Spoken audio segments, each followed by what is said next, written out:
వాసు గారు ఏంటి మీరు అఫీషియల్ డిక్లేర్ ఇప్పుడు ఏంటి ఏం చేయబోతున్నారు ఇప్పుడు పులివెందల అడ్డాలో మీ అడుగు పెట్టారు ఏం జరగబోతుంది అదే ఉల్లో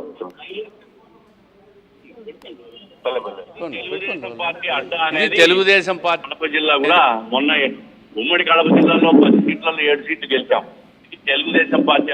ఇది తెలుగుదేశం పార్టీ అడ్డా అని పులివెందుల జెడ్పీటీసీ విజయంలో గర్వంగా మేము కూడా చెప్పుకోగలుగుతాం. మీడియా వాళ్ళు కూడా చెప్తున్నా, మీడియా సోదరులు ప్రతిసారి కడప జగన్ అడ్డా పులివెందుల జగన్ అడ్డా అని చెప్తూ ఉంటారు. మీరు అది మీరే ఎక్కువ పబ్లిసిటీ ఇస్తారు కాబట్టి మీడియా వాళ్ళకి కూడా చెప్తా ఉండ కడప ఎప్పుడు తెలుగుదేశం పార్టీ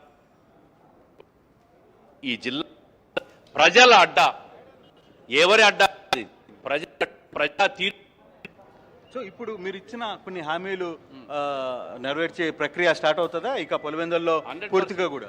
100% మేము ఏమైతే హామీలు ఇచ్చామో ఆ హామీలు ప్రతి ఒక్క గ్రామంలో పార్టీ ప్రభుత్వం నెరవేరుస్తాం. ఈ రోజుతో ఎన్నికలు కూడా అయిపోతుంది, రేపటి నుంచి కూడా 100% నెరవేరుస్తాం. Thank you sir. సో ఇది శ్రీనివాస్ గారు చాలా క్లియర్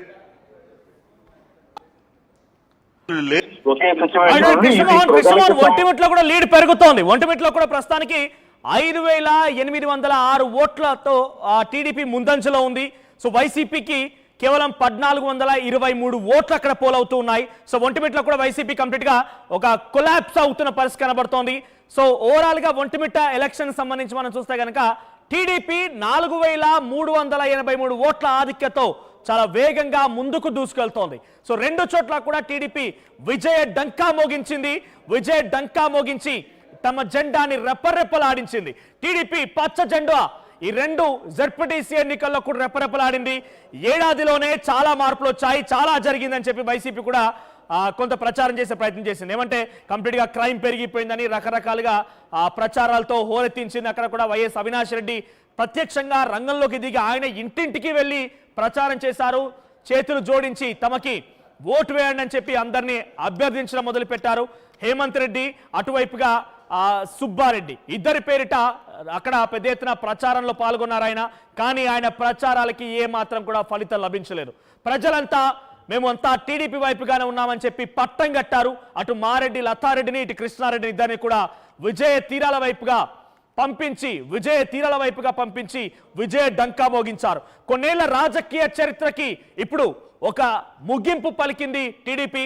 కంప్లీట్ గా వైసీపీ కంచుకోటగా జగన్ అడ్డాగా ఉన్నటువంటి ఈ రెండు చోట్ల ఎందుకు ఈ మాట మాట్లాడుతాం కదా, మన ఎమ్మెల్యేలు కూడా దాన్ని తప్పుపడుతున్నారు. కానీ ఇక్కడ విషయం ఏంటంటే 1996 నుంచి కూడా ఇప్పటి వరకు కంటిన్యూస్ గా అవుట్ అండ్ అవుట్ గా వన్ సైడెడ్ గా 2024 వరకు కూడా వైసీపీ జెండా మాత్రమే కనిపించింది. అక్కడ వైసీపీ కండువాలు మాత్రమే కనిపించాయి. అక్కడ టీడీపీ పేరు చెప్తే అక్కడ కొంత పరిస్థితి తారుమారయ్యేది. టీడీపీ పేరు చెప్తేనే కొంత ఉద్రిక్తత పరిస్థితి దారితీసేది.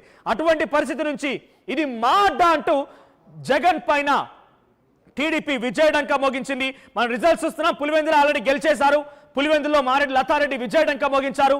పులివెందులలో 6,735 ఓట్లతో టీడీపీ అక్కడ గెలిచింది. సుమారుగా మెజార్టీ విషయానికి వస్తే 6,052. ఇక్కడ వైసీపీ విషయానికి ఇంకా అఫీషియల్ అనౌన్స్మెంట్ అటువైపు నుంచి ఎలక్షన్ కమిషన్ నుంచి అనౌన్స్మెంట్ రాలేదు కాబట్టి 680 చూస్తున్నాం. మనకు ఇన్ఫర్మేషన్ మేరకి మా ఏపీ ఇన్స్పెక్టర్ కృష్ణమోహన్ చెప్తున్నటువంటి ఇన్ఫర్మేషన్ మేరకి 420 ఓట్లు 420 ఓట్స్ మాత్రమే వైసీపీకి పోలయ్యాట. మరి కాసేపట్లోనే అఫీషియల్ ఇన్ఫర్మేషన్ ఎవరికి ఎంత, కాంగ్రెస్కి ఎంత వచ్చాయి, ఇండిపెండెంట్ అభ్యర్థుల పరిస్థితి ఎలా ఉంది అక్కడ, సో ఎవరెవరు ఏ విధంగా ఉంటారని మాత్రం చాలా ఉత్కంఠ రేపుతోంది. కానీ ఒకటి మాత్రం నిజం, కంచుకోట నుంచి కనీసం డిపాజిట్ కూడా రాబట్టలేకపోయింది వైసీపీ. కంచుకోట జగన్ అడ్డా ఎవరొచ్చినా వెనుదిరిగి వెళ్ళిపోవాల్సిందే. ఇటువంటి పరిస్థితుల నుంచి కనీసం అక్కడ డిపాజిట్ కూడా దక్కించుకోలేకపోయింది. డిపాజిట్ రావాలంటే 7,814 ఓట్లు అక్కడ పోలైతే 780 ఓట్లు ఎవరికైతే అక్కడ పోలవుతాయో వారికి డిపాజిట్ దక్కినట్టు. సో వైసీపీకి ఇంతవరకు డిపాజిట్ దక్కలేదు. ఇప్పుడు మనం చూస్తున్నట్టు ఈ లెక్కల మేరకి 680 ఓట్లు పోలాయంటే ఇంకొక 100 ఓట్లు వస్తే కానీ వైసీపీకి డిపాజిట్ వచ్చే పరిస్థితి లేదు. కానీ 100 ఓట్లు ఆల్రెడీ డిక్లేర్ అయిపోయింది కాబట్టి ఆ వైసీపీకి డిపాజిట్ లేదు. ఇక ఒంటిమిట్టలో అయినా కనీసం డిపాజిట్ దక్కించుకుంటున్నానంటే 20,681 ఓట్లు ఆడ పోలయ్యాయి. సో ఇక్కడ కూడా డిపాజిట్ రావాలంటే ఇంచుమించుగా 2,000 పైచిలకు ఓట్లు రావాలి. 2,100 ఆ స్థాయిలో ఓట్లు వస్తే వాళ్ళకి డిపాజిట్ వస్తుంది. కానీ ఇక్కడ పరిస్థితి చూస్తే మొదటి రౌండ్ పూర్తయ్యేసరికి వైసీపీకి 1,423 ఓట్లు పోలయ్యాయి. టీడీపీకి 5,806 ఓట్లు పోలయ్యాయి. రైట్ రైట్ ఒక్కసారి వరి ఫస్ట్ టీవీ అయితే ఈ పోలింగ్ రిజల్ట్స్ పైన ఈరోజు వచ్చిన రిజల్ట్స్ పైన వైఎస్ అవినాష్ రెడ్డి మాట్లాడారు, ఏం మాట్లాడారో చూద్దాం. జరుగుతా ఉన్న దొంగ ఓట్ల లెక్కింపు ప్రక్రియ మరి ఈరోజు ఈనాడు పత్రిక ఒకసారి ఉదయాన్నే చూస్తే వారు రాసిన టైటిల్స్ సబ్ టైటిల్స్ ఒకసారి చూస్తే ఉత్కంఠకు పడనున్న తెర అంట, నువ్వా నేనా అంట. లోకేష్ గారి స్టేట్మెంట్, ప్రజాస్వామ్యం నిలబడింది అంట. ఎవరిని నమ్మించడానికి ఈ మాదిరి రాతలు రాస్తా ఉన్నారు? అసలు ఓటింగ్ జరిగింటే కదా అక్కడ మీరు ఈ మాదిరి రాతలు రాయాల్సింది. జరిగిందే దొంగ ఓటింగు, దానికి మళ్ళా ఉత్కంఠ, దానికి మళ్ళా నువ్వా నేనా, దానికి మళ్ళా ప్రజాస్వామ్యం నిలబడింది అంటే మీ ఉద్దేశము దొంగ ఓటింగ్ జరిగిందన్న విషయం పులివెందుల మండల ఓటర్లకో లేక ఎంతో వైఎస్ఆర్ కడప జిల్లాకు సంబంధించిన ప్రజలకో మాత్రమే తెలుసు, రాష్ట్రంలోని మిగతా జిల్లాల వాళ్ళకు తెలియదు కదా. మన ఎల్లో మీడియాను అడ్డం పెట్టుకొని రాష్ట్రమంతా ఏదో నిజంగానే ఓటింగ్ జరిగింది, ఆ ఓటింగ్లో తెలుగుదేశం పార్టీ గెలిచింది అని చెప్పి మభ్యపెట్టచ్చు అని చెప్పి ఈ మాదిరి రాతలు రాయడము ఎంత అనైతికం అని చెప్పి నేను తెలియజేస్తా ఉన్నా. ఇది అనైతికం కాదా? అనైతికల్ కాదా ఇది? దొంగ ఓటింగ్ జరిగిందన్న విషయం మొత్తం స్పష్టంగా అందరికీ అర్థమైంది.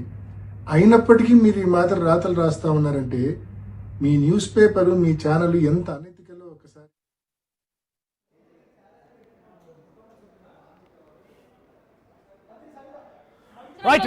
పథకాలు కావచ్చు, రాష్ట్రంలో జరుగుతున్న అనేక సంక్షేమ పథకాలతో పాటు ఒక పక్క కడప రాష్ట్ర వ్యాప్తంగా అభివృద్ధి జరుగుతుంది. మరి కడపలో కూడా ముఖ్యమంత్రి గారు వచ్చినప్పుడు ప్రతిసారి వరాలు కల్పించడం, పులివెందలు కూడా మేము అభివృద్ధి చేశాం.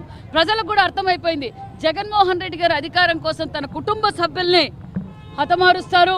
సొంత చెల్లి పరిస్థితి, తల్లి పరిస్థితి, సునీతమ్మ గారి పరిస్థితి తెలుసు. మరి అదేవిధంగా పులివెందుల ప్రజల కోసం ఏ రోజు అసెంబ్లీకి వచ్చి పులివెందుల ఎమ్మెల్యే గారు మాట్లాడలేదన్న విషయాన్ని కూడా ప్రజలకు అర్థమైపోయింది. ప్రజలు నమ్మకంతో ఈ మంచి ప్రభుత్వానికి సహకరించి ఎన్డీఏ కూటమి అయితేనే ఈ రాష్ట్రం బాగుపడుతుంది, మా పులివెందులు కూడా బాగుపడుతుందని సంపూర్ణ నమ్మకంతో ఈరోజు ఓటేసి అఖండ మెజార్టీతో ఈరోజు గెలిపించారు. అంటే జగన్మోహన్ రెడ్డి గారికి నామినేషన్లు వేయడమే ప్రజాస్వామ్యబద్ధం. ఎందుకంటే ఒంటిమిట్టలో 11 నామినేషన్లు పడ్డాయి, మరి పులివెందుల జెడ్పీటీసీకి 11 నామినేషన్లు పడ్డాయి. అక్కడే మేము ప్రజాస్వామ్యబద్ధంగా ఎన్నికలు జరుపుతున్నాం అనేది ప్రజలకు ఒక నమ్మకాన్ని కుదిరిచ్చాం. మరి ఈరోజు ఒక సాక్షి ఛానల్లో తప్ప ఏ ఛానల్లో చూసినా ప్రజాస్వామ్యబద్ధంగా ఎన్నికలు జరిగాయి. ప్రజలు చాలా ఆనందంగా ఉన్నారు.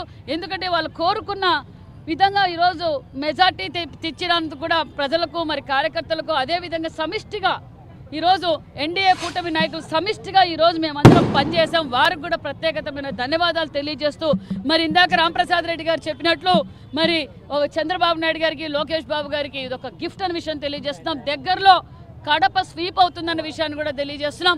అంతేకాకుండా మరి ఇక్కడ బీటెక్ రవి గారు మరి నిన్నటి రోజున బీటెక్ రవి గారిని ఏ విధంగా అవమానపరిచారో కూడా మనం చూసాం. పెద్దలంటే గౌరవం లేదు జగన్మోహన్ రెడ్డి గారికి, మరి చంద్రబాబు నాయుడు గారు అంటే గౌరవం లేదు. ముసలాయన అంటారు. వాళ్ళ పార్టీలో ఎంతమంది ముసలి వాళ్ళతో రాజకీయం చేసిస్తున్నారు. మరి ఎలాంటి వారు కావాలి? కూనీకోర్లే కావాలా? గొడ్డలతో చంపే వాళ్ళే కావాలా? బెదిరించే వాళ్ళే కావాలి జగన్మోహన్ రెడ్డి గారికి? మేం తెలియజేసేది ఒక్కటే, ప్రజాస్వామ్యబద్ధంగా ఈరోజు ఓటింగ్ జరగటం వల్ల ఓటింగ్ జరిగింది. ప్రజలు కూడా సంపూర్ణమైన నమ్మకంతో పులివెందుల్లో సుమారుగా 6,052 ఓట్లు ఇప్పటికే మెజార్టీ ఉన్నాం. మరి ఒంటిమిట్టు కూడా సుమారుగా 4,000 చిల్లర మెజార్టీతో ఉంది. 2 భారీ మెజార్టీతో మేము గెలిచినందుకు